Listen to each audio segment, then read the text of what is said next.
What's going on, everybody? This is Andy with Patterson Adjuster Training. I'm going to do an inspection on this house. You're more than welcome to tag along.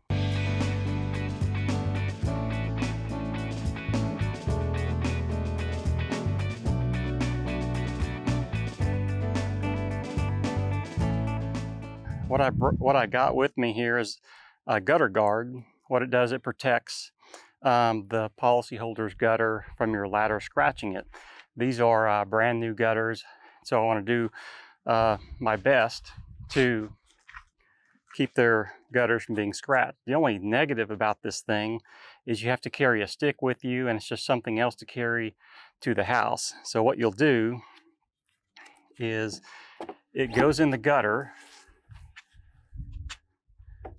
and it protects you from scratching it with your ladder. So when you go up, if your ladder shifts back and forth, it's not going to scrape this paint off. So we're on the front slope of this house. This is an impact resistant shingle, which I think is considered a class 4. Looks like it's in good shape. It was put on a year ago. Policyholder just wanted me to check it out. What I do when I get on the roof first is I check the valleys, I check the ridges, and then what you've got up here is, this is called a continuous ridge vent, shingle over style. And the reason why it's called that is it's continuous all the way down, and you shingle over it with ridge or hip shingles. And the reason why I check those areas first is because those shingles are poorly supported. They're not sitting on solid decking, they're sitting on another shingle, which allows that shingle to flex more.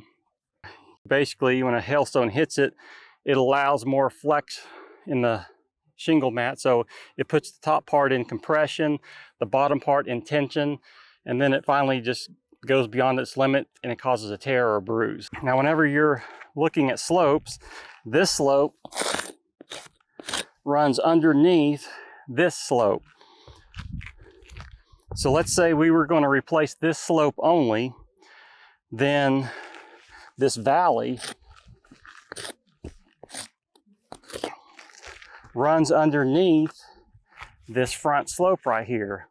So what you would have to consider, if you're only replacing this slope, is you would have to peel this slope back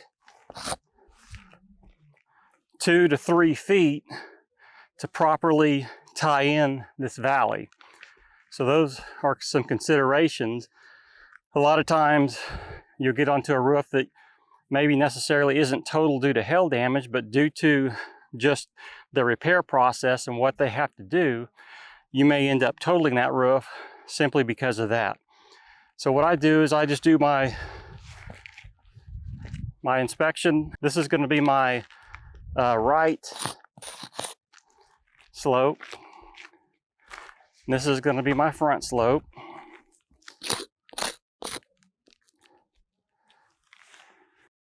And this roof held up really, really well. I don't see any hail damage on there. But what you'll do is you're going to measure off a test slope, which is 100 foot. So I'll just show you what it looks like. So one trick you can do is, instead of measuring down the slope, you can just count 21 shingles. 1, 2, 4, 5, 6, 7, 8, 9, 10, 12, 13, 14, 15, 16, 17, 18, 19, 20, 21. And you don't want to really get within 3 feet of the edge of the roof. That's the danger zone. So what you're going to do is you're going to be looking for dark spots and bruises. And I've already looked at the roof off camera, and there's really no hail damage. But this is what it looks like.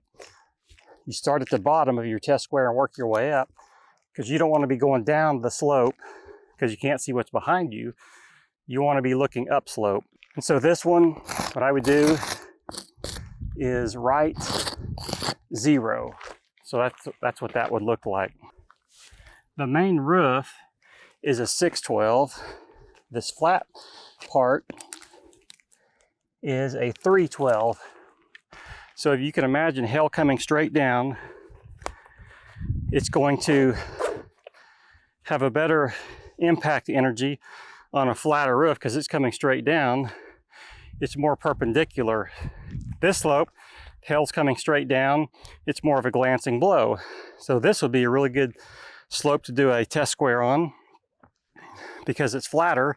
If there's hail damage on the roof, it would hit here first and damage these shingles before the steeper pitches.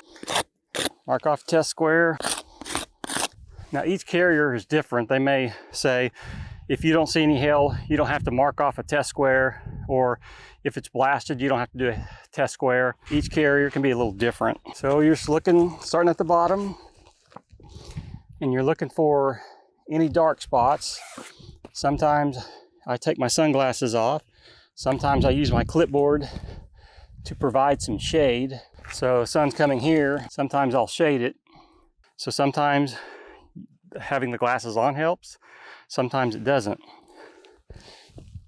Now here, what you've got is a nail pop, and you can see the edge of this nail popping through right here. So we're on the flat roof over the porch. This is a good spot to look for hail damage on gutters. I bring these little mini binoculars with me. I don't like getting too close to the eave. This is not too bad just because it's a 312 and you can get out there pretty good. And you don't want to be dragging your ladder down the gutters. You risk damaging the gutters, plus it just takes a while. What I do sometimes is I just look for hail damage with these little binoculars, and sometimes you can see it really, really good. You can see the dents on the top edge or in the trough. These really work good for gutters on the second floor. Okay, so over here on the chimney, a lot of times you're gonna have a roofer, contractor, whoever. This is gonna be chipped some and just spalling like this right here. It's just the face of the brick veneer coming off just due to age. But they'll say all these chips or all these spalted places is where the hail hit it and damaged it. It's not, it's due to age. That's a flue cap. If you've got damage on everything else and you've got damage on your gutters, I wouldn't try to get your ladder or climb up there and look at that. I would replace it. If there's damage on the gutters and the roof is that bad, chances are you've got damage there. Sometimes most of the time you're going to see a metal chimney chase cover, which is a sheet metal piece, wraps down the brick, and I would replace it too. Sometimes you can get to those and you can do your chalk. You can go back and forth and you can see dents in those just by running your chalk. This one is concrete, so it's a little different than what you normally see. This down here is called a cricket. This is a shingled cricket. Sometimes you'll see some sheet metal crickets. What happens is you got water coming down this slope, and in the old days they didn't have these, and it dammed up right there where that slope met the fireplace. This gives the water somewhere to go versus just damming up and backing up behind the fireplace. Now this stuff here, that's just granules coming loose. I will tell you, if you see these, don't step on them because they act like roller skates. And you can see, you just touch them, they're gonna fly off the roof.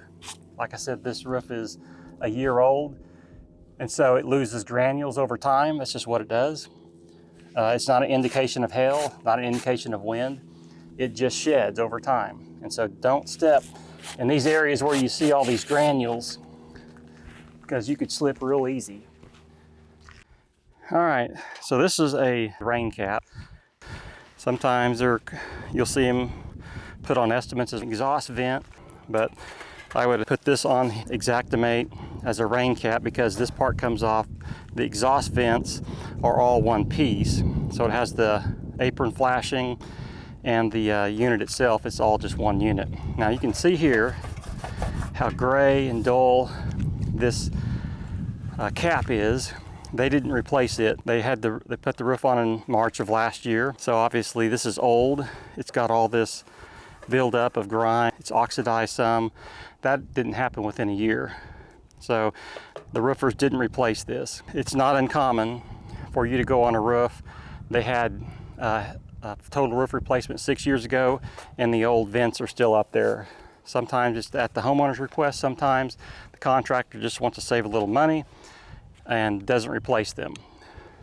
And there's the pipe jacks. When you're looking at pipe jacks, basically where they're going to be dented is down here on the apron, is what they call that. But these all look really, really good. Didn't find any hail damage on the roof, which is kind of what we suspected. It's a impact resistant shingle. So now we'll get down and do the... Okay, so we're looking at the detached garage. Okay, you'll always want to get a picture of the edge of the roof. You want to get a picture of the shingles, because if they have an extra layer of shingles, then you'll need to include that in your estimate. I try to peek under here and see what kind of tar paper they have, just because, like this one, it has synthetic felt. And so we would want to include synthetic felt on our estimate if they had it. If they had felt paper, we would just put felt paper on there, but that may save you a supplement. Now if the shingles are real brittle, don't get your fingers under here and tear them just to get a picture of the felt paper. If they're real pliable like these, you can get under here and look. I got my flashlight, clearly synthetic felt. The carrier doesn't require an actual test square if you didn't find any damage. So what I'm going to do is, this is going to be left 0, and then this is the right.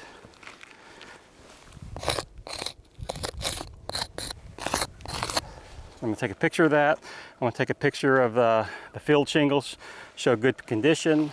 I'm going to take a picture of the ridge cap, showing that that all looks good. That building over there, I've already looked at it. It was built 6 months ago, so there wasn't any damage to it.